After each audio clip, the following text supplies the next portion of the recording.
गुरुग्राम को मिली 191 करोड़ से अधिक लागत की 42 परियोजनाओं की सौगात। 13 विकास कार्यों का हुआ उद्घाटन और 29 परियोजनाओं का शिलान्यास। बुधवार को गुरुग्राम मानेसर के HSI-IDC ऑडिटोरियम में उद्घाटन और शिलान्यास समारोह में कार्यक्रम का आयोजन हुआ, जिसमें बतौर मुख्य अतिथि केंद्रीय राज्य मंत्री राव इंद्रजीत सिंह ने शिरकत की। केंद्रीय मंत्री ने 191 करोड़ की 42 विकास एवं जल कल्याणकारी परियोजनाओं का उद्घाटन और शिलान्यास के बाद समारोह को संबोधित किया। इस मौके पर पटौदी के विधायक सत्य प्रकाश जरावता, DC निशांत कुमार यादव व मानेसर निगम आयुक्त अशोक गर्ग भी मौजूद रहे। इस मौके पर हिसार के लुवास में आयोजित राज्य स्तरीय समारोह से मुख्यमंत्री मनोहर लाल के संबोधन का लाइव प्रसारण किया गया। इसके अलावा पटौदी के जनोला गांव में भी केंद्रीय राज्य मंत्री राव इंद्रजीत सिंह का भव्य स्वागत किया गया। इस मौके पर केंद्रीय राज्य मंत्री राव इंद्रजीत सिंह ने कहा कि जब से केंद्र में प्रधानमंत्री नरेंद्र मोदी व प्रदेश में मुख्यमंत्री मनोहर लाल के नेतृत्व की सरकार बनी है, तब से देश व प्रदेश का प्रत्येक क्षेत्र तरक्की के पथ पर चल रहा है। उन्होंने कहा कि आज हरियाणा प्रदेश की साख में निरंतर इजाफा हो रहा है, जिसका लाभ प्रदेश के सभी वर्गों को बिना किसी भेदभाव के दिया जा रहा है।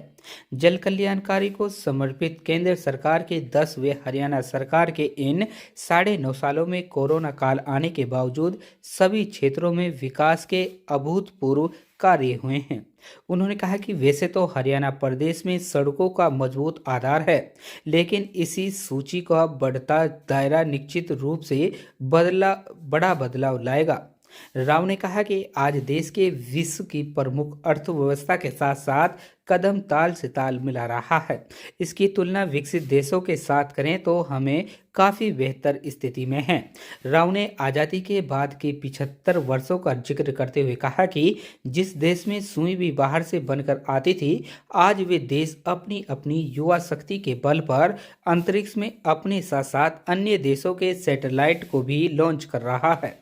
उन्होंने कहा कि एक समय था जब देश में गठबंधन की सरकारों का दौरा था, जिसमें शामिल दल क्षेत्रों के हितों को दरकिनार करते हुए अपने हितों को सर्वोपरि रखते थे। उस समय गठबंधन सरकारों को मजबूरी वंश उनके हितों को साधने वाली नीतियों का ही निर्माण करना पड़ता था, लेकिन आज प्रधानमंत्री के नेतृत्व में गरीबों के हितों को साधने वाली पूर्ण बहुमत की सरकार है। उन्होंने कहा कि ये केंद्र सरकार की जल कल्याणकारी नीतियों का ही प्रभाव था कि देश की जनता ने मोदी की नेतृत्व में दोबारा और अधिक सीटों से विजय बनाकर आपकी सेवा करने का अवसर प्रदान किया है। ऐसा आज़ादी के बाद पहली बार हुआ है। केंद्रीय मंत्री ने विकसित भारत संकल्प यात्रा का उल्लेख करते हुए कहा कि देश भर में राष्ट्रीय एकता व भारत की विकसित राष्ट्रीय बनाने के उद्देश्य से चलाई जा रही विकसित भारत संकल्प यात्रा से आज देश व प्रदेश की तस्वीर बदलती हुई सी नजर आ रही है।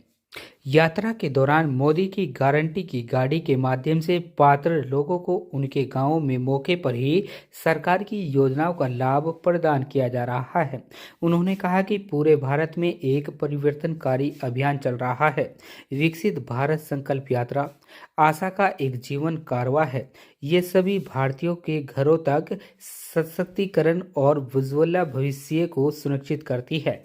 उन्होंने कहा कि विकसित भारत संकल्प यात्रा न केवल एक भरोसा है, बल्कि वास्तविक सुधारों से भरी एक यात्रा है, जिसके प्रत्येक भारतीयों को संकल्प की डोर में पिरो कर रखा है। उन्होंने कहा कि ये परिवर्तनकारी युग है, जिसमें आने वाला समय भारत का है। खबर हक टीवी के लिए यूनुस अलवी की रिपोर्ट। एक नीति है हर एक हरियाणा सरकार की तरफ से कि हर एक 10 किलोमीटर के दायरे के अंदर एक स्टेडियम है। अब आपके 10 किलोमीटर के दायरे में स्टेडियम है या नहीं नहीं है, तो नीति के अंदर आ जाता है, तो फिर बच्चों आपका स्टेडियम बनाएंगे, आपको प्रपोजल मत करवाओ, ठीक है? नहीं है ना?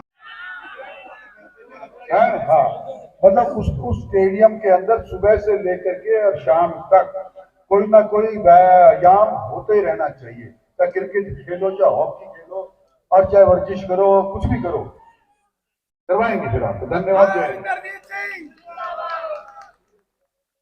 आपने भी इसका समर्थन किया था और अभी तक ऐसा हो नहीं, ऐसा है जीएमडीए के अंदर पटौदी को शामिल किया जाए नहीं किया जाए इसकी सिफारिश मैंने नहीं किया क्योंकि मेरा मन ही नहीं बना है अभी तक। ऐसा क्यों सर? ना अभी मन नहीं बना है, वो इलेक्शन के बाद सोचेंगे। जीएमडीए के अंदर डालना है नहीं डालना है, अभी कई गांव जीएमडीए के अंदर शामिल हुए हैं, उनका क्या अनुभव होता है वो देखने के बाद अगली योजना के अंदर इसके बाद इलेक्शन के बाद जब उसका हम सोचेंगे। इस वक्त तो फिलहाल तो काम एक पटौदी में बड़ी मांग उठ रही है कि पटौदी को जिला बनाया जाए। नहीं कोई चांस नहीं, कोई चांस नहीं अभी। चांस नहीं सर? भरोसे का YouTube चैनल और सच्ची खबरें देखने के लिए हमारे खबर हक टीवी को सब्सक्राइब, लाइक और शेयर जरूर करें। और हाँ, सबसे पहले खबरें पाने के लिए बेल आइकन दबाना बिल्कुल भी ना भूलें।